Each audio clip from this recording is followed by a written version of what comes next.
वर्मा जी के यहाँ एक काम वाली आई। उसका नाम था जलेबी बाई। क्योंकि उसके कोई भी काम सीधे नहीं होते थे, बात हो या काम, हर चीज घुमा के ही करती थी। अरे साहब, वो जो स्कूल में बच्चों की होती है ना, वो मुझे चाहिए। स्कूल में बच्चों को क्या क्लासेस क्लासेस क्यों चाहिए तुमको? अरे नहीं साहब, वो होती है ना गर्मी की। गर्मी की छुट्टी? हाँ हाँ, छुट्टी चाहिए 2 दिन की। अरे तो इतना घुमा कर क्यों बोल रही हो? सीधे सीधे बोलो ना। वैसे क्यों चाहिए तुमको छुट्टी?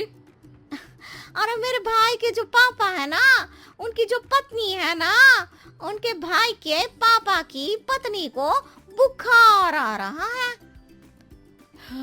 ओहो, ऐसी पहेली मत बुझाओ कि मुझे बुखार आ जाए। अरे सीधे सीधे बोलो ना जलेबी बाई। अरे देखो, मेरे भाई के पापा, मेरे पापा, उनकी पत्नी यानी मेरी माँ के भाई यानी मेरे मामा के पापा यानी मेरे नाना, और मेरे नाना की पत्नी यानी मेरी नानी को ना बुखार आ रहा है साहेब। अरे जलेबी भाई, तुम 2 नहीं 10 दिन की छुट्टी ले लो। बस अगली बार से ना ऐसी छुट्टी मांगना हो तो अनुराधा से मांगना, मुझसे नहीं। ठीक है। एक और बात साहेब। एक और बात सुनी तो मुझे पागल खाने जाना पड़ेगा। अरे पागल खाने क्यों जाओगे आप? अरे चावल ही खा लो। अरे जलेबी भाई, दिमाग का ढोकला मत बनाओ, जाओ यहाँ से प्लीज। वर्मा जी जलेबी बाई की घूमी बातों से जान बचाने के लिए उसे लंबी छुट्टी दे देते हैं और अनुराधा को बताते हैं। अरे आज तो उसने मेरे दिमाग के तार ही उलझा दिए। कितना घुमा घुमा के बात करती है जलेबी बाई। अरे तुम कहो तो मैं तुम्हारा हाथ बंटवा दूंगा घर के काम में, लेकिन जलेबी बाई को तो और झेल नहीं सकता मैं भाई। अरे शांत हो जाओ, मैं संभाल लिया करूंगी उसे, लोड मत लो आप उसको। हाँ हाँ, तुम संभाल लेना उसको, वरना मुझे नहीं संभाल पाओगे। मुझे आगरा के पागल खाने में ही भर्ती होना पड़ेगा। आगरा क्यों जाना? मुझे तो लगता है जलेबी बाई इस घर में थोड़े दिन और रही तो हमारा घर ही एक मशहूर पागल खाना बन जाएगा। तो दूसरी काम वाली ढूंढ ले क्या? अरे आजकल तो हर काम वाली बाई जलेबी जितनी ही टेढ़ी होती है। निकालेंगे नहीं, सिखा लेंगे उसको हम। लंबी छुट्टी के बाद जलेबी बाई घर आती है। अरे आ गई जलेबी बाई, नानी कैसी है तुम्हारी? और वो जो 2 के पहले आता है और जो 0 के बाद आता है। अब 1? हाँ, 1 नंबर है। अच्छा, क्या हुआ था उनको? जो दिल टूटने पर होता है ना, चोट लगने पर होता है, पगार का पैसा कटने पर भी होता है। अरे क्या होता है? बुरा लगता है? अरे जो सर में होता है, पेट में होता है, और जिसे सही करने के लिए ना आदमी को डॉक्टर के पास ही जाना पड़ता है। दर्द? हाँ, दर्द हुआ था उनका हाथ पैर में।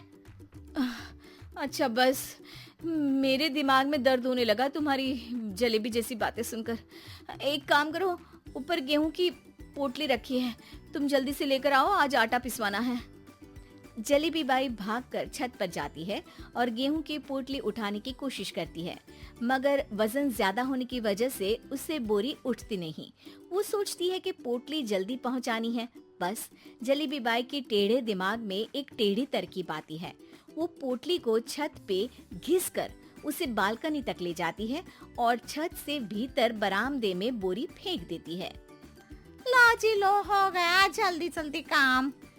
नीचे पहुंचती है तो देखती है कि अनुराधा वहां उसे गुस्से से देख रही है और नीचे पूरा गेहूं बिखरा पड़ा है। ये क्या किया? अरे पोटली में वजन ज्यादा था, आपने कहा था जल्दी से ले आओ, तो इससे जल्दी कैसे करती मैं बताओ तो। हाँ, अरे एक काम तो सीधा करो, अब क्या करेंगे इन गेहूं का? सब सत्यानाश कर दिया। अनुराधा सोच लेती है कि अब इस जलेबी को सीधा करना ही पड़ेगा, वरना बहुत परेशानी हो जाएगी। जलेबी बाई फिर भी सुधरती नहीं है। रोज कोई घूमी फिरी बात से वर्मा जी के दिमाग में शॉर्ट सर्किट करती है तो कभी अनुराधा के काम बिगाड़ती। जैसे कमरे में झाड़ू लगाने का कहने पर कमरों की दीवारों पर झाड़ू टांग के कहती, लगा दी कमरे में झाड़ू। देखते ही देखते ये महीना खत्म हो जाता है। अरे दीदी पैसे दे दो ना। पैसे तो नहीं है। पैसे नहीं है का मतलब पैसे तो होते ही है ना घर में। अरे भरोसा नहीं है तो पूरे घर में ढूंढ के बता दे कहाँ पैसे हैं, मिल जाएगी तुम्हें। अबे ढूंढ के लाई मैं। जलेबी जल्दी से अनुराधा का पर्स लेकर आती है। अरे इसमें है ना पैसा। अरे मुझे तो नहीं दिख रहा। अरे दीदी है ना 2000 का नोट। अरे तो वो तो 2000 रुपए हैं, पैसे तो नहीं है। अरे दीदी दे दो ना, जल्दी घर जाना है, आज मेरी तारीख है। अरे पक्का आज तेरी तारीख है? हाँ दीदी आज मेरी तारीख है, आज ही तो पगार लेती हूँ ना मैं। देखो आज तो 1 तारीख है, तेरी तारीख तो है नहीं आज। अरे दीदी दे दो ना, घुमा क्यों रही हो इतना। अच्छा कितनी पगार है तुम्हारी? 5000, आप ही ने तो तय की थी। 5 मतलब जो 4 के बाद आता है और 4 के पहले। हाँ हाँ दीदी। 5 वही जो 3 में 2 जोड़ के होता है। अरे हाँ दीदी हाँ। 5 वही ना जो 10 में से 5 घटाने पर होता है। अरे दीदी मैं समझ गई, अब आपको कभी नहीं घुमाऊंगी। प्लीज जल्दी से पैसे दे दो ना, सारी। और अब ना ये जलेबी बिल्कुल सीधी हो जाएगी कसम से। जलेबी बाई की अकल ठिकाने आ जाती है। अनुराधा जलेबी को पैसे दे देती है और कहती है, अब अगर तुमने हमें घुमाया ना तो तुमको कहीं दूर घूमने भेज देंगे, जहाँ से तुम घूमने के बाद कभी वापस ही नहीं आ पाओगी। समझ गई जलेबी बाई?